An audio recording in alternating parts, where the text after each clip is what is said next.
Ruby नाम की एक महिला से जब उसके आस पड़ोसी ये पूछते कि आपका पति कहाँ गया है, तो वो कहीं तो बताती कि उसका पति दुबई काम करने के लिए गया है, और कभी वो बताती कि उसका पति जो है वो अपने पैतृक गांव बिहार गया है। लेकिन वो पूरी बात नहीं बता रही थी कि आखिर उसका पति कहाँ है और उसके साथ क्या हुआ। आज की जो मैं आपको सच्ची कहानी सुनाने जा रहा हूँ, ये कहानी अहमदाबाद के फतेहवाड़ी इलाके की है और ये बात 2025 की है। समीर नाम का आदमी जो राजमिस्त्री का काम करता था, वह मूल रूप से बिहार के रामपुर गांव का रहने वाला था।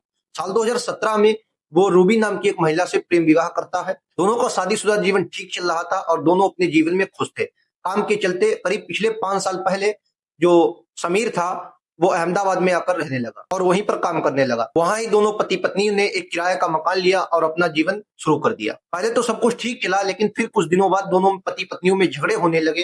हालांकि आस पड़ोस के लोगों को ये नहीं पता था कि इन झगड़ों का कारण क्या है, लेकिन झगड़े इतने थे कि आस पड़ोस के लोग भी उनसे परेशान रहते थे। करीब 1 साल पहले समीर जो था वो अचानक घर से गायब हो जाता है। ना ही उसका कोई पता चल रहा था, ना ही उसका फोन लग रहा था। जब भी आस पड़ोस वाले उसकी पत्नी से पूछते तो उसकी पत्नी यही कह देती कि वो अपने काम के लिए दुबई गए हैं, या और दूसरी बात ये भी बताती कि वो अपने परिवार से मिलने यानी पैतृक गांव बिहार गए हैं। अहमदाबाद की क्राइम ब्रांच को करीब 3 महीने पहले गुप्त सूचना मिलती है कि समीर नाम का आदमी अचानक करीब 1 साल से गायब हो गया है और उसका कहीं पता नहीं चल रहा है।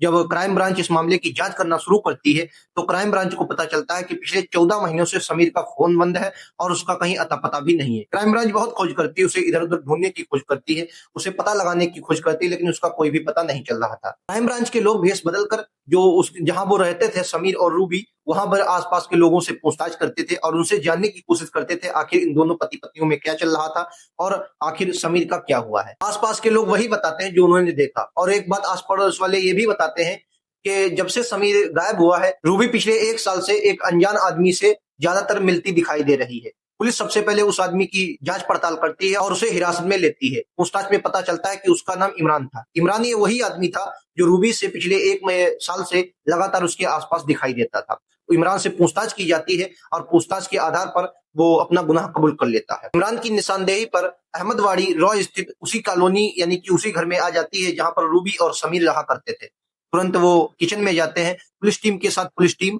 फॉरेंसिक टीम और स्थानीय मजिस्ट्रेट भी मौजूद थे। उनकी मौजूदगी में वहां पर खुदाई की जाती है। जो रूबी और समीर का किचन था वहां पर खुदाई की जाती है और किचन में मानव के कंकाल प्राप्त हो जाते हैं। मानव के कंकाल क्योंकि 1 साल पहले थे इसलिए सिर्फ कंकाल प्राप्त हुए।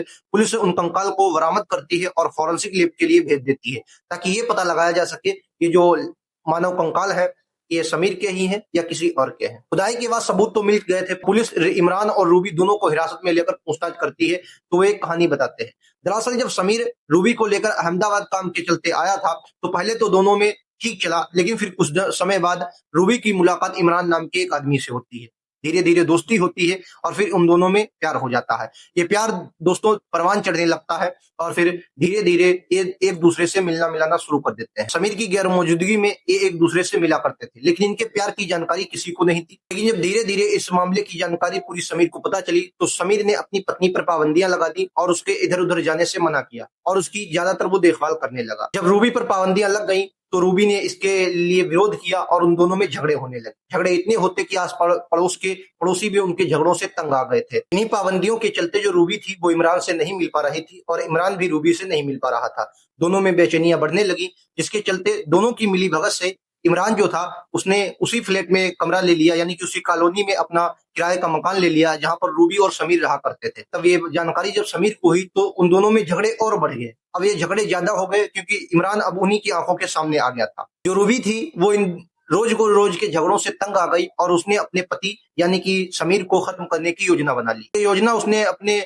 प्रेमी इमरान को भी बताई और इमरान ने इस योजना में अपने 2 दोस्तों साहिल और फैजू को भी शामिल किया। योजना के मुताबिक आरोपियों ने समीर के हाथ पैर बांध दिए और धारदार हथियार से उसकी हत्या कर दी और उसके शव के टुकड़े टुकड़े करके किचन में खोद कर वहीं पर गड्ढे में दफन कर दिया। सबूत ना मिले और कोई भी सुराग ना पता चल सके, इसलिए जो रूबी थी उसने उसी गड्ढे को पहले मिट्टी से बनाया, अच्छे से उसने रखा और उसके बाद उस पर सीमेंट का लेप चढ़ा दिया और पूरी तरीके से उसे बंद करने के लिए उसमें टाइल भी लगा दिए गए। फिर कुछ समय बाद जब धीरे धीरे मामला शांत हो गया तो जो रूबी थी वो इमरान के साथ ज्यादातर रहने लगी और इसी बीच जब इमरान के साथ वो रहने लगी तो उसने जो अपना मकान था वो किराए पर दे दिया।